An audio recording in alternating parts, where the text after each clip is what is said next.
Assalamualaikum warahmatullahi wabarakatuh. Salam sejahtera bagi kita semua. Yang terhormat Bapak dan Ibu penilai dari Cerdos 2026. Perkenalkan, saya Andri Krisnadianto, SPMM, dosen program studi Agribisnis Fakultas Pertanian Universitas Wijaya Putra. Pada video ini, saya akan mendokumentasikan proses pembelajaran pada kuliah manajemen rantai pasok sebagai syarat sertifikasi dosen 2026 PDD UKT-PT bidang pengajaran. Izinkan saya menyampaikan gambaran umum mengenai mata kuliah manajemen rantai pasok dengan bobot 3 SKS yang akan disampaikan pada semester 4 sebanyak 16 kali pertemuan secara tatap muka. Manajemen rantai pasok merupakan salah satu mata kuliah inti pada program studi agribisnis yang dirancang untuk membekali mahasiswa dengan pemahaman mengenai bagaimana suatu produk pertanian dikelola secara terpadu sejak proses pengadaan bahan baku, kegiatan produksi, penyimpanan, distribusi, hingga akhirnya diterima oleh konsumen. Melalui mata kuliah ini, mahasiswa akan mempelajari berbagai konsep strategis serta praktek pengelolaan rantai pasok agribisnis dengan menginterpretasikan teori,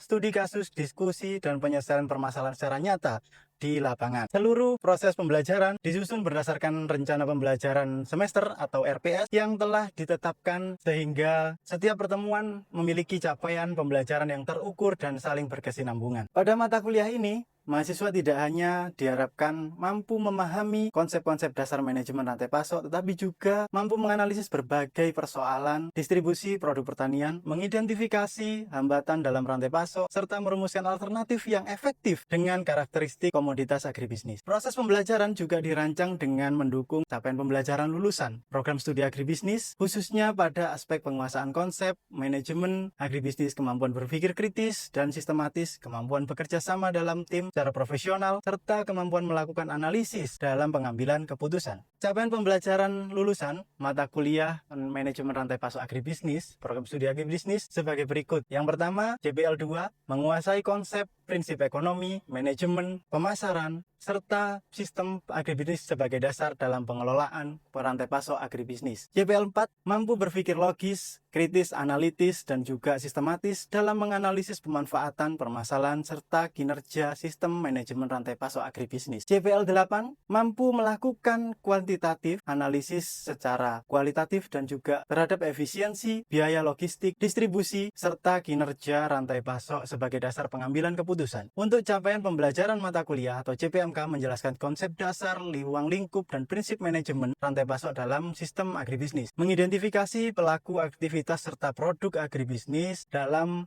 keuangan rantai pasok dan komoditas pertanian. Menganalisis struktur dan proses kinerja rantai pasok menggunakan pendekatan manajemen yang tepat. Mengevaluasi berbagai permasalahan dan risiko yang terjadi dalam pengelolaan rantai pasok agribisnis. Merancang strategi perbaikan dan inovasi sistem dari rantai pasok yang efektif, efisien, berkelanjutan, dan daya saing sektor agribisnis. Dalam sub CPMK yang pertama yaitu sub CPMK 2, mahasiswa mampu mengidentifikasi pelaku, fungsi, serta hubungan antar pelaku dalam rantai pasok komoditas pertanian. Sub CPMK 3, mahasiswa mampu menganalisis aliran rantai produk, aliran informasi, dan juga aliran keuangan pada sistem rantai pasok agribisnis. Sub CPMK 4, mahasiswa mampu menganalisis struktur, proses, kinerja, dan juga rantai pasok menggunakan indikator efisiensi, efektivitas, dan juga nilai tambah. Sub CPMK 5, mahasiswa mampu mengevaluasi resiko, hambatan, permasalahan, dan juga pengelolaan rantai pasok pertanian. Mahasiswa mampu merumuskan strategi perbaikan rantai pasok melalui penerapan konsep kolaborasi, integrasi, dan pemanfaatan teknologi informasi. Lalu sub JPMK yang terakhir yaitu mahasiswa mampu menyusun solusi, model, dan pengelolaan rantai pasok agribisnis yang efektif, efisien, dan berkelanjutan berorientasi pada peningkatan daya saing. Dalam pemilihan referensi mata kuliah ini juga dilakukan berdasarkan relevansi, kemutakhiran, dan juga keterkaitan dengan capaian pembelajaran. Saya mengintegrasikan buku Supply Chain Management karya Inyoman, Pujawan, dan Mahendrawati sebagai pustaka utama dan juga buku Manajemen Pemasaran Agribisnis di Era Digital yang saya tulis bersama dengan tim penulis sebagai salah satu pustaka pendukung. Penggunaan buku tersebut bertujuan memperkuat antara teori dan juga praktik dan contoh-contoh nyata pada sektor agribisnis di Indonesia sebagai pembelajaran yang lebih kontekstual. Dalam proses pembelajaran, saya menetapkan pendekatan student center learning, kuliah interaktif dan tanya jawab, serta project based learning, case-based learning, di mana mahasiswa berperan aktif dalam membangun pengetahuan melalui proses diskusi, studi kasus, presentasi, dan analisis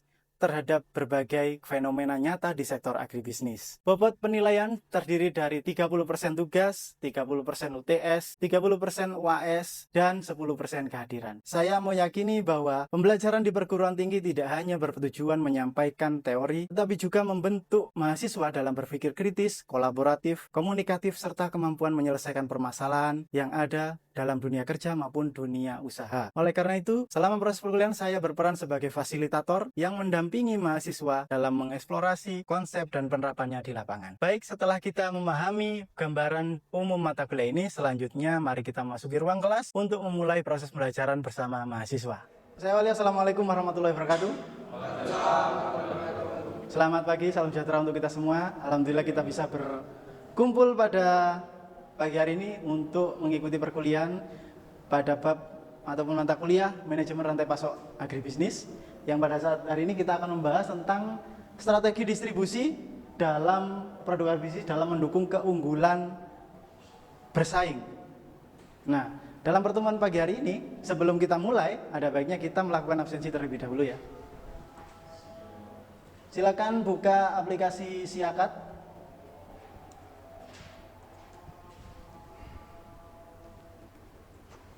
Bentar. Silakan bisa scan untuk melakukan absensi. Sudah semua?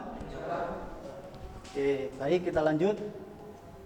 Baik, saudara-saudara sekalian, pagi hari ini kita akan membahas lebih dalam mengenai manajemen rantai pasok agribisnis dalam sub pokok bahasan, yaitu strategi distribusi produk agribisnis dalam mendukung keunggulan bersaing. Seperti yang kita sudah sepakati di awal, dalam penggunaan manajemen rantai pasok agribisnis ini, mata kuliah ini akan membahas tentang berbagai kajian-kajian tentang manajemen produksi agribisnis. Salah satunya adalah strategi distribusi. Seperti yang kita tahu, strategi distribusi itu sangat penting dalam kegiatan agribisnis. Nah, menurut kalian, strategi distribusi yang seperti apa yang diinginkan ataupun yang bisa kita terapkan pada era saat ini? Ada yang bisa menjawab? Strategi distribusi yang efektif dan relevan yang bisa kita gunakan dalam kegiatan usaha agribisnis. Oke, sebelum itu kita lanjut dulu. Ini ada capaian pembelajaran seperti yang kita sudah sepakati di awal, memahami konsep dasar dari manajemen rantai pasok agribisnis dan juga memahami serta mengidentifikasi saluran distribusi produk-produk pertanian serta menganalisis strategi distribusi yang efektif dalam kegiatan agribisnis secara spesifik dan juga memberikan solusi yang inovatif bagi peningkatan daya saing melalui distribusi. Jadi distribusi ini menjadi salah satu poin yang penting dalam kegiatan manajemen rantai pasok. Karena apa teman-teman? Dengan adanya distribusi yang efektif dan efisien, otomatis akan memangkas biaya dalam kegiatan usaha. Biaya apa? Kira-kira operasional kita, karena transportasi kita, benar sekali, ada lagi operasional, transportasi, apa? Efisiensi dalam waktu, tepat sekali. Itu juga beberapa bagian yang perlu kita pertimbangkan. Semakin efisien dalam penanganan waktunya, semakin cepat barang kita sampai ke tangan konsumen, juga akan, ya, penjualan juga akan meningkat. Plus apa yang akan kita terima? Uangnya, ya, uangnya bisa lebih cepat masuk ke arus kas kita. Apalagi tadi transportasi. Dengan memangkas biaya transportasi, otomatis juga akan biaya profesional juga akan turun, juga bisa akan ditekan. Dan juga selanjutnya teman-teman, ini ada sebuah mari berdiskusi. Ini bisa dilihat di layar. Ada materi ice breaking ini teman-teman. Jadi di harga di petani per kilogramnya hanya di angka 18.000. Sedangkan harga di supermarket per kilonya mencapai 55.000. Nah, di bawah itu ada pertanyaan. Menurut kalian, siapakah yang menikmati keuntungan paling besar dari selisih harga tersebut? Oke, apa? Tengkulak. Kenapa? Nah, itu kan ada jawabannya. Mengapa? Mengapa tengkulak? Langsung dari petani ya. Saya kan dia jual mungkin nggak 55 atau mungkin dia ambil 10.000 ya. Nah, itu jangan lupa, harga di petani berapa? 18.000. Mungkin dia jualnya bisa 30 atau. Oh iya, jadi menurut saudara itu yang paling besar keuntungannya di tengkulak. Karena dia mungkin ngambil di petani di harga kisaran ya 18.000, tapi dia jualnya ke konsumen ataupun ke supermarket di 30.000 atau 30.000 lebih. Oh begitu. Oke, baik. Mungkin ada pandangan lain dari teman-teman atau saudara-saudara yang siapa lagi yang memiliki keuntungan besar selain Tenggulak? Produsen sudah ditetapkan. Sudah ditetapkan bahwa kita sudah menemukan harganya di harga di petani adalah, nah saat ini kan berarti produsen itu petani sebagai produsen atau sebagai fungsinya dalam rantai pasok ini kan berarti petani itu sebagai produsennya. Nah, harga di petani sudah ditetapkan 18.000. Agen pengepul. Kenapa agen pengepul bisa untung itu dari sisi mananya? Oh, dari pengambilan selisih harga tadi. Sama dengan Tenggulak. Oke. Ada lagi pandangan lain dari teman-teman? Apakah ada pandangan lain? Tenggulak, apalagi satunya?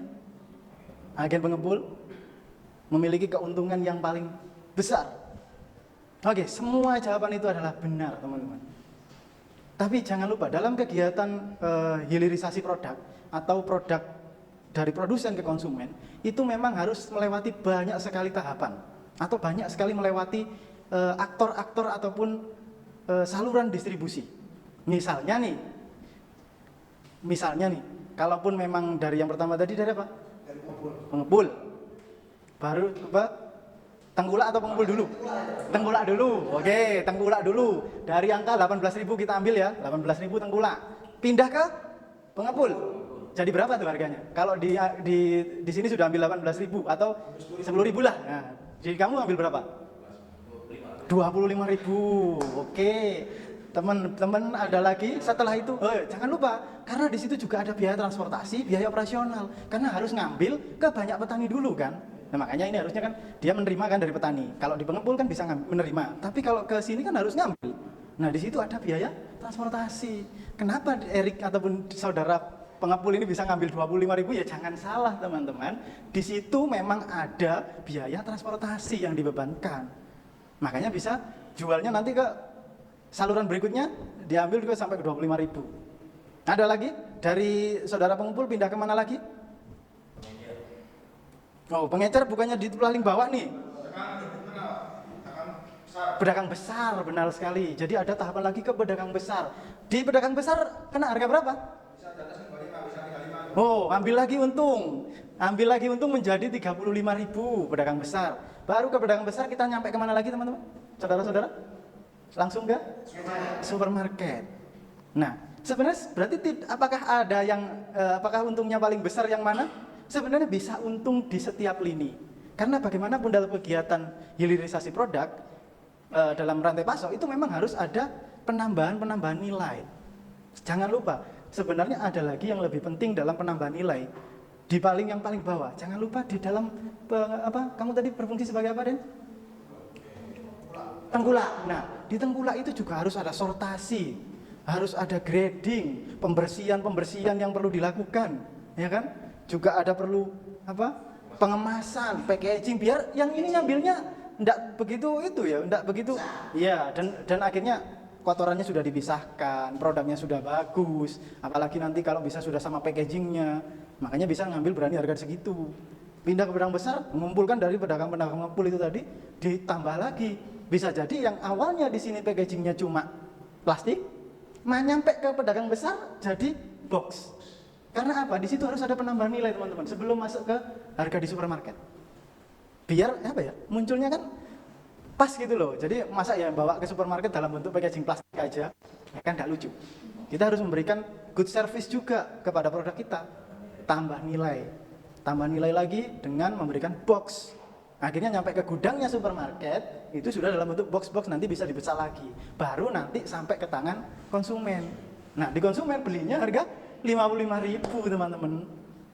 Nah, berarti juga kita bisa mengurangi ataupun mengefisiensikan dari manajemen rantai pasok ini, karena banyaknya saluran yang masuk itu tadi, otomatis kan semuanya ambil untung nih.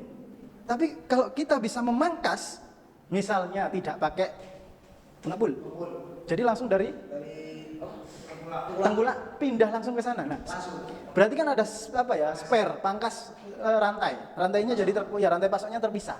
Jadi sudah sudah kita menghilangkan satu harga atau satu proses gitu. Akhirnya bisa dimiliki oleh jadi supermarket, dan itu cuma 2 aktor saja yang terlibat. Oke, selanjutnya dari konsep dasar supply chain agribisnis sendiri teman-teman, seperti kita pahami, produsen dalam artian saat ini adalah petani, itu baru ke pedagang pengumpul. Jadi dalam artian ini adalah urutan-urutan ataupun rantai pasok dari sebuah usaha agribisnis. Pertama petani, lanjut ke pedagang pengumpul, baru ke pedagang besar, ke retail, konsumen ya kan? Dalam artian ini, dan juga retail swalayan, baru ke konsumen. Nah, aliran produk sendiri itu adalah fisik produk yang mengalir dari hulu ke hilir. Nah, tergantung sampai ke petani akhir ataupun ke konsumen akhir. Jadi teman-teman, produknya kita apa? Seperti yang kita tahu, produk pertanian itu memiliki sifat yang mudah rusak, ya kan? Mudah rusak, bisa kerusakan mekanis, kerusakan biologis. Nah, seperti mekanis kan terhimpit dengan temannya aja, udah pasti otomatis rusak. Sedangkan konsumen itu tidak mau tahu. Konsumen ingin ya semuanya yang harus berkualitas. Dari tampilan, dari warna, dari fisik, semuanya harus terlihat sempurna. Semuanya bagus, ya kan? Dan juga ini teman-teman yang perlu kita pahami, ada aliran informasi dari permintaan pasar, stok, perakiraan cuaca, mengalir dari hulu ke hilir. Ini juga akan berpengaruh apa? Nanti akan berpengaruh pada stok dari produk kita. Misal di hulu sedang banjir, jalan tidak bisa dilewati, transportasi tidak bisa masuk, otomatis akan terputus nih salurannya. Nah, itu yang biasanya akan mengakibatkan apa teman-teman? Di pasar akan terjadi stoknya habis. Di pasar akan terjadi harganya naik. Apalagi? 2 itu saja? Oh, itu sudah bagus itu. Harganya otomatis naik. Stoknya menipis, harga naik. Permintaan tinggi. Wah, ini. Tapi sampai pembeli pada akhirnya, karena harganya otomatis naik. Dan juga aliran keuangan, ini yang paling penting teman-teman. Dalam kegiatan melakukan usaha dalam bidang agribisnis, yang paling penting adalah aliran keuangan ini. Karena di situ ada pembayaran. Nah, makanya semakin cepat produk kita sampai ke tangan konsumen, otomatis juga akan mempercepat keuangan kita. Keuangan kita juga akan cepat masuk, ya kan? Oke, selanjutnya. Nah, ini kita akan membahas tentang strategi dari distribusi produk. Bisa dilihat di layar, ada distribusi langsung, distribusi tidak langsung, omnichannel, marketplace, dan digital marketing. Mungkin ada pertanyaan? Oh iya, silakan saudara Denny, apa yang ditanyakan? Tentang ini Pak, apa itu digital marketing? Apa itu? Apa itu digital marketing? Oh, digital marketing. Oke. Apa itu digital marketing? Adalah menggunakan pemasaran, menggunakan media sosial. Nah, saat ini kan lagi tren sekali teman-teman. Seperti yang kita tahu kondisi saat ini atau kondisi kekinian, di sini semuanya sudah punya TikTok? Nah, sudah punya TikTok, sudah punya Shopee? Oh, Shopee ada, apa lagi? Media yang lain? Tokopedia. Ada lagi? Instagram, Facebook, apa? Lazada. Nah, WA itu juga menjadi salah satu digital marketing yang paling cepat. Iya, langsung gini loh. Nah, karena apa? Itu memungkinkan pelanggan dan konsumen itu bertemu secara langsung tanpa ada di situ keterikatan dengan marketplace atau keterikatan dengan platform, ya kan? Jadi tidak melewati aplikasi. Jadi langsung by WA, by WhatsApp. Kita punya produk, tawarkan di WhatsApp, bikin jadi story. Tidak ada potongan harga. Boleh misalnya kita mau promosi dengan potongan harga, beli 2 gratis 1 atau seperti itu. Itu juga boleh. Beli 2 gratis 1 atau bundling ya. Beli 5 dapat 1. Nah, itu paket-paket bundling seperti itu. Itu juga bisa. Nah, tapi itu mempercepat langkah kita tanpa harus melewati berbagai saluran. Misal nih, dari Erik yang jual, Denny yang beli. Langsung karena lihat story-nya Erik, otomatis juga langsung nawar. Nah, berapaan tuh? Berapa itu harganya Erik? Oh, ini sekian. Kamu mau? Langsung dijawab, langsung dibalas. Jadi tanpa perantara lagi. Beda dengan kalau kita melakukan di marketplace. Seperti itu tadi. Apa tadi? IG, Facebook, Tokopedia, TikTok saat ini, Lazada. Nah, itu kan sudah harus ada promosinya, harus kita menentukan harga, ada biaya pelayanan di situ teman-teman, ada biaya pengiriman teman-teman. Nah, kalau yang sistemnya WA bagaimana tadi? WA itu tergantung sama yang beli sama penjual. Nah, tergantung kesepakatan antara penjual dan pembeli. Bisa COD atau bisa langsung ketemu di mana, ya kan? Bisa langsung kita ambil, oh barangnya bisa kamu antarkan, nanti biaya tambahan. Nah, seperti itu kan bisa, tanpa melewati platform. Itu yang bisa saya terangkan digital marketing ya. Jadi penggunaan media sosial dalam penjualan. Nah, saat ini kan yang lagi tren itu Seperti yang buku saya tulis mengenai manajemen pemasaran agribisnis di era digital, saat ini kan semuanya sudah serba digital. Bahkan kita tidak perlu sesak-sesak panas-panas, harus berdesak-desakan di dalam pasar, barang sudah dikirim ke depan pintu rumah kita. Tapi juga ada, jangan lupa, di situ ada penambahan nilai. Dan juga ada beberapa penambahan nilai yang mungkin bisa diartikan nanti akan ada pengurangan untuk penghasilan kita sebagai produsen. Karena di situ ada potongan untuk penanganan, ada admin ya, jangan lupa di situ ada admin. Adminnya berapa? Per paket itu bisa 2.000 sampai 2.500. Makanya penentuan harga itu menjadi sangat penting juga. Nah, belum lagi ada jaminan barang rusak lah, atau klaim lah, bisa retur lah. Nah itu asuransi seperti itu. Oke, lanjut teman-teman. Ini ada studi kasus. Ada harga petani tadi, oh sama ya. Ini sebagai, nah tantangannya, marginnya adalah 10.000 per kilo diambil oleh perantara tengkulak, bukan oleh petani. Maksudnya adalah, keuntungan itu diambil dari siapa yang melakukan kegiatan setelahnya. Misalnya produsennya petani nih, jelas kan? Produsennya petani sudah jelas, nyampe ke pasar kan melewati banyak tuh. Nah, baru ke pengepul dulu, harus ke pedagang besar dulu. Nah, marginnya per 10.000.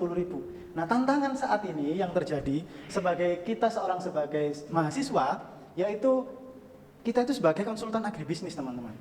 Atau saudara-saudara, strategi distribusi apa yang kita sarankan agar petani itu memperoleh margin keuntungan yang tinggi? Strategi yang seperti apa kira-kira? Mungkin dengan ini Pak, melakukan sukses kepada petani bahwa menjual hasil lahannya langsung ke pasar atau langsung ke pedagang besar, jangan lewat tengkulak. Oh, jadi harus memangkas itu tadi ya? Memangkas tadi langsung ke pedagang besar atau ke supermarket tadi. Oh iya, bagus sekali, tepat sekali. Semakin kita memotong arus dari rantai pasok kita, juga akan mendapatkan margin yang lebih besar. Kenapa? Karena kan marginnya sudah kita ambil sendiri nih. Kalau bisa, kita bisa stok ke sana, ke supermarket. Ya, Imelda? Menurut saya lebih banyak menggunakan digital marketing Pak, supaya mengefisienkan waktu. Oh, itu pandangan yang juga bagus juga. Karena bagaimanapun teman-teman, saat ini eranya masih semuanya serba digital. Nah, itu pandangan yang bagus juga, bisa kita sarankan. Kalau saya sangka dari Pak ini, kalau menggunakan Digital marketing, bagaimana? petani sekarang kan belum sebagian banyak kalau Sebagian banyak, sebagian besar belum siap nih. Nah, ya, belum ready to use ya. Nah, harus packingnya itu harus bagaimana, terus nanti potongan harganya berapa. Bisa jadi kalau menggunakan digital marketing juga ada problem lagi. Nah, berarti banyak sekali, itu kan hambatan-hambatan dalam kegiatan rantai pasok agribisnis. Berarti selain ketersediaan itu tadi, bahan baku dan sebagai bahan ya, utamanya produk kita, berarti kita harus memikirkan tentang perubahan di era digital ini. Bahwa tidak semua petani itu bisa menggunakan ataupun mengaktif melakukan kegiatan penjualan di bidang digital marketing. Nah, fungsi kita berarti adalah mengedukasi petani, ya kan, sosialisasi untuk bisa, ayo Pak, ayo petani. Jadi kita bisa langsung jual nih, tapi harus ada perlakuan khusus, penanganan pasca panen yang tepat, packing yang tepat, ya kan, juga ada penentuan harga yang tepat. Biar nggak rugi kita sebagai petani dan juga mahasiswa itu berperan aktif sebagai konsultan agribisnis. Oke, lanjut. Selanjutnya teman-teman, ini ada diskusi kelompok. Bentuk kelompok bisa, karena kita ini anggapannya bisa jadi dua kelompok saja, kelompok sebelah kanan dan kelompok sebelah kiri. Nah, komoditasnya adalah pilih satu komoditas, analisisnya adalah ukuran distribusi saat ini. Usulkan strategi dalam meningkatkan daya saing. Nah, bisa berunding dulu, saya beri waktu 1 sampai 3 menit. Komoditasnya pilih apa? Kelompok ini? Kelompok yang sebelah kanan? Milih komoditas apa? Ada 4, cabai merah, bawang merah, beras, sayuran hidroponik. Enggak, satu aja, kita pilih satu aja. Apa? Cabai merah. Tim cabai merah yang ini membahas beras. Oke, bisa dianalisis dan diusulkan kira-kira bagaimana cara agar memasarkan produk-produk ini atau produk yang kalian pilih tadi itu bisa lebih efektif dan efisien. Silakan, siapa dulu? Yang mengumumkan? Iya. Iya, biar lebih cepat, juga lebih efektif dan efisien, semuanya lebih. Pokoknya ini dalam rangka untuk meningkatkan pendapatan di tingkat produsen. Tadi kan kita sudah bahas nih, oh banyak loh ternyata banyak komponen-komponennya yang harus difikirkan, juga banyak hambatan-hambatannya. Kira-kira yang relevan yang mana yang bisa kita terapkan? Mungkin kalau di beras. Di beras bagaimana? Jual beras kan harus dari panennya, jelas dari panennya ya. Oh, seperti itu, pandangannya seperti itu. Bagaimana, teman-teman? Atau langsung beras ya, jual langsung beras. beras ini termasuk dalam mahal gitu Pak. Oh, karena beras itu termasuk tahan lama. Ya, jadi untuk kemasan dia itu gampang dan butuh aman lah. Aman, karena kan dari kerusakan aman ya, selama sudah jadi beras itu aman. Apakah ada strategi yang lain selain dari itu tadi, penjualan langsung? Oh, kembali lagi, ada usulan digital marketing lagi nih. Tapi mungkin yang versi basic aja. Bisa jadi WhatsApp itu tadi ya, menggunakan WhatsApp, Facebook. Oh, Google Maps juga bisa ya. Berarti konsumen bisa datang langsung ke lokasinya. Beli produk beras itu di sini loh. Atau mungkin tambahan Pak, Hmm. di maksudnya restoran mungkin. Oh, itu juga. Kita menjalin kerjasama berarti. Oke, itu bagus sekali juga. Oke, langsung dari kelompok selanjutnya, bagaimana cabai merahmu? Cabai merah ini kita olah terlebih dahulu Pak, baru kita coba. Soalnya kalau kita jual mentah, belum juga ada yang beli Pak. Terus cabainya juga nggak cepat busuk Pak. Oh ya, selain itu tadi ya, produk pertanian kita itu mudah rusak, apalagi cabai. Berarti cara yang kalian pikirkan ataupun yang kalian rekomendasikan adalah pengolahan dulu. Diolah terlebih dahulu, dijadikan mungkin sambal yang baru kita kemas gitu ya. Baru dijual ke konsumen. Luar biasa. Tepuk tangan untuk kita semua. Luar biasa sekali teman-teman ide dan sarannya. Oke, kita berlanjut untuk distribusi sebagai keunggulan bersaing. Pasti yang kita harapkan adalah peningkatan nilai tambah pada setiap kali lini tadi harus ada peningkatan nilai tambah. Peningkatan daya saing pasti, peningkatan nah ini ada dua yang perlunya kita pelanggan ini teman. Kepuasan pelanggan itu juga menjadi salah satu poin penting dalam kegiatan manajemen rantai pasok. Karena nanti pelanggan itu bisa memberikan umpan balik kepada konsumen. Misal ke beras itu tadi, bisa komen nih di dalam Facebooknya, berasmu ini masih ada kuning-kuning, masih ada mungkin pasir sedikit. Nah itu yang akhirnya bisa memberikan umpan balik, ya kan? Begitupun juga dengan cabai. Oh cabainya bisa rasanya mungkin berubah atau tingkat kepedasannya kok kurang pedas ya, mungkin bisa ditambahkan supaya lebih pedas. Nah itu juga akhirnya, nah yang kita harapkan adalah teman-teman, terakhir itu adalah pendapatan petani yang meningkat. Karena bagaimanapun kita harus mendapatkan keuntungan dan juga laba atau keuntungan ya. Oke, ini evaluasinya. Sebutkan contoh 3 aliran utama dasar supply chain management, manajemen rantai pasok. Apa tadi yang sudah menjadi aktornya? Petani, pengolah, pedagang besar, supermarket. Itu sudah 4 lebih berarti. Oke, lanjut. Apa perbedaan antara distribusi langsung dan tidak langsung? Distribusi langsung itu kayak Facebook yang nggak ada. Ya, langsung itu langsung. Langsung itu yang nggak pakai Oh, berarti ada itu ya, ada platform di situ yang terlibat. Oke. Pilihan ganda, manakah komoditas yang paling cocok menggunakan distribusi super cepat? A, beras, B, cabai, atau kayu jati? Cabai ya, pasti. Cabai itu karena umurnya ataupun waktunya kerusakannya juga lebih cepat sekali. Makanya tadi strateginya gimana? Pengolahan. Tepat sekali, itu bisa kita pengolahan. Oke, selanjutnya ini adalah kata-kata penutup untuk mata kuliah hari ini. Pembahasan mata kuliah hari ini tentang supply chain ya. Jadi supply chain ataupun rantai pasok itu bukan sekedar mengirim produk teman-teman, tapi menciptakan nilai bagi pelanggan dan kesejahteraan bagi produsen. Ada 2 item penting yang perlu kita perhatikan. Yang pertama adalah nilai bagi pelanggan, puas atau tidak puas. Yang kedua adalah kesejahteraan bagi produsen apa? Keuntungan yang paling pasti itu ya. Baik teman-teman, sampai kita di penghujung pada mata kuliah manajemen rantai pasok tentang bahasan subdistribusi dan peningkatan nilai tambah tadi yang sudah kita bahas. Cukup menarik. Terima kasih.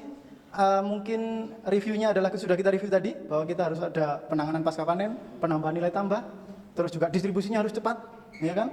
Biar meningkatkan ataupun untuk meningkatkan bagi produsen dan juga konsumen.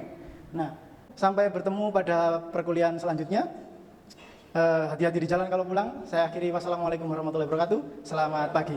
Demikian rangkaian proses pembelajaran mata kuliah manajemen rantai pasok pada program studi Agribisnis Fakultas Pertanian Universitas Wijaya Putra. Video ini digunakan sebagai salah satu syarat dalam penyusunan dokumen pernyataan diri dosen dalam unjuk kerja Tridharma Perguruan Tinggi atau PDD UKTPT. Semoga dengan adanya video ini bisa menjadi pertimbangan yang baik dalam proses penilaian sertifikasi dosen tahun 2026. Akhir kata, saya ucapkan terima kasih. Wassalamualaikum warahmatullahi wabarakatuh.